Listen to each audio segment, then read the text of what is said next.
मंडा नामक एक गांव था जहां गर्मी में सभी लोग जामुन के पेड़ का कई तरह से लुत्फ उठाते हैं। उसकी छांव में बैठते थे और जामुन को तोड़कर बच्चे क्या बड़े क्या सभी खाया करते थे। जामुन थे इतने अच्छे और इतना ही नहीं, बच्चे उस जामुन के पेड़ पर झूला लगाकर भी झूलते थे क्योंकि वो जामुन का पेड़ बहुत बड़ा था।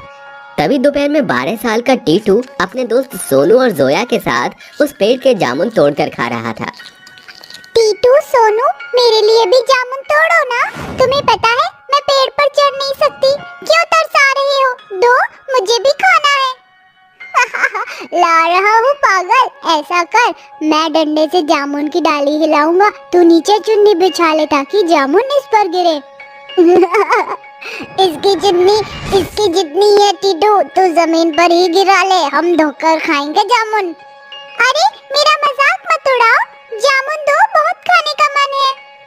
तभी वो बच्चे जामुन तोड़कर एक साथ बैठकर जामुन खाते हैं और कहते हैं, चलो बहुत जामुन खा लिया, अब झूले पर झूलते हैं। हाँ, चलो मैं भी झूलूंगी। नहीं, पहले मैं। तभी वो स्टोन पेपर सीजर करते हैं जिसमें जोया जीतकर सबसे पहले झूले पर झूलती है तो दोनों लड़के भी चिढ़ते हैं। फिर वो बारी बारी से झूलते हैं। तभी एक बिखरे से बालों वाली औरत जूही झूले को देखकर कहती है, अरे वाह, कितना बड़ा जामुन का पेड़ है और यहाँ तो झूला भी है। मैं तो झूला झूलूंगी। ए, उतरो, मुझे भी झूला झूलना है। हटो। हम क्यों हटे? हमारा झूला है, यहाँ हम पहले आए हैं, हम नहीं जाएंगे। अरे हटो, मुझे भी जामुन खाना है, मेरा पेड़ है ये और अब मैं ही झूलूंगी यहाँ पर। हट जाओ यहाँ से वरना धक्का मार दूंगी तीनों को। ऐसे कैसे मार दोगी? जबरदस्ती है, शर्म नहीं आती? इतनी बड़ी होकर बच्चों से झूला छीनती हो। देखो तो जामुन खाने हैं, खा लो, लेकिन हम झूला नहीं देंगे। कैसे नहीं दोगे? मैं तो झूला भी झूलूंगी, जामुन भी खाऊंगी और तुम्हें यहाँ से भगाऊंगी भी। देखती हूँ मुझे कौन रोकता है। हम रोकेंगे, ईंट पत्थर मारेंगे, जब पता चलेगा और अपने पापा को भी बुलाएंगे। टीटू के पापा मुखिया है इस गांव के, छोड़ेंगे नहीं तुम्हें। अच्छा तो ये बात है, अभी बताती हूँ। वो साइको औरत बच्चों से झूला छीनने लगती है लेकिन बच्चे भी झूला नहीं छोड़ते और टीटू झूले से गिर जाता है। तभी जोया पत्थर उठाकर उसके मारती है, फिर वो दोनों को धक्का मारती है जिससे जोया और टीटू को सिर पर चोट आती है। माँ, पापा, इसने मारा, मैं तुम्हें छोड़ूंगी नहीं। अरे तुम दोनों के तो सिर से खून बह रहा है, चलो घर चलते हैं, इसकी शामत बाद में बनाएंगे। तभी सोनू उसकी आंखों में मिट्टी फेंक कर कहता है, अब खा ले पागल औरत जामुन। ये क्या किया? तुम बच्चों को तो मैं छोड़ूंगी नहीं, मेरी आंखों में मिट्टी डाली है ना। अपनी आंखें धोकर वो उसी जामुन के पेड़ पर झूला झूलने लगती है। वहीं दूसरी ओर जब बच्चे ऐसी हालत में अपने घर लौटते हैं तो उनकी शक्ल देखकर उनके माता पिता बेहद गुस्से में आ जाते हैं और टीटू के पिता राघव कहता है, बेटा ये तेरी हालत किसने की है, जरा मुझे बता और वहाँ लेकर चल। उन दोनों बच्चों को भी मारा है ना? छोड़ूंगा नहीं। हिम्मत कैसे हुई उसकी मुखिया के बच्चे को मारने की?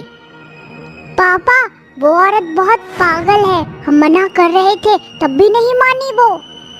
अंकल, उसको सबक सिखाना, उसने हम तीनों को परेशान किया है, पत्थर भी मारा और झूले से भी उतार के धक्का मारा। चिंता मत करो बच्चों, उसे तो मैं बताऊंगा। केशव, हरिया, जाओ उस औरत को ढूंढो।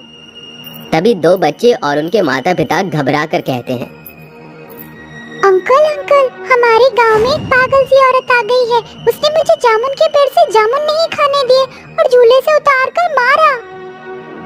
वो पागल औरत ने देखिए मेरी बेटी के साथ क्या किया है और जब मैंने उसे समझाया तो उसने मेरे गालों पर नाखून मार दिया।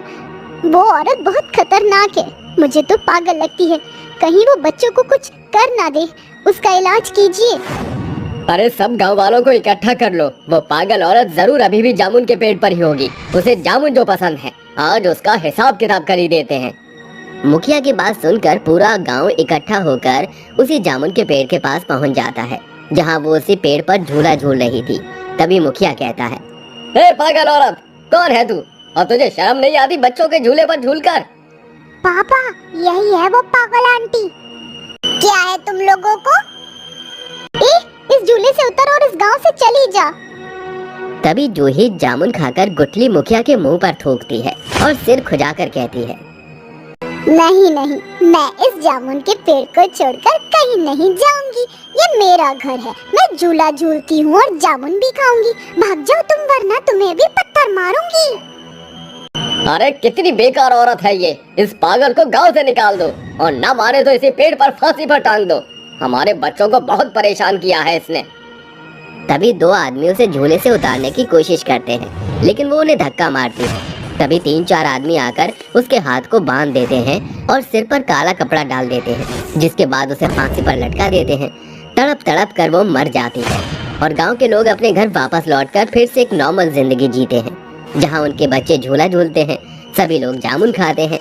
लेकिन तभी जूही चुड़ैल बनकर वापस लौटती है और जामुन के पेड़ पर आने वाले बच्चों को एक एक करके कैद कर लेती है और लोगों को मार देती है और कहती है, मुझे मार दिया ना इन्होंने, तड़पा तड़पा के जामुन नहीं खाने दिया ना, इस झूले पर झूलने दिया। लेकिन अब मैं झूला झूलूंगी और जो भी आएगा उसे मार डालूंगी। तभी वो फिर से झूला झूलने लगती है। अगले दिन झूले पर खाली झूले को झूलते हुए देख कुछ बच्चे डर जाते हैं और अपनी माँ के पल्लू से चिपक जाते हैं। फिर सविता और बिरजू वहाँ आकर कहते हैं, अरे बिरजू जी, जरा जामुन तोड़ दीजिए, आज तो मेरा भी मन है जामुन खाने का, और जोया को तो बहुत पसंद है, जरा उसके लिए भी जामुन तोड़ दीजिए। अरे हाँ हाँ बिल्कुल, आज तो बहुत ज्यादा जामुन तोड़ूंगा, मुझे इसका जूस भी बनाना है। वो दोनों जैसे ही जामुन तोड़ने लगते हैं तो चुड़ैल उनके सामने अचानक से आकर उनका गला पकड़कर कहती है, कितने बेहया और बुज़दिल हो, जो एक औरत को तुमने फांसी पर लटका दिया, तड़पने के लिए छोड़ दिया सिर्फ जामुन के लिए। तुम्हें क्या लगता है अब मैं तुम्हें जामुन खाने दूंगी? नहीं, मरोगी तुम सब।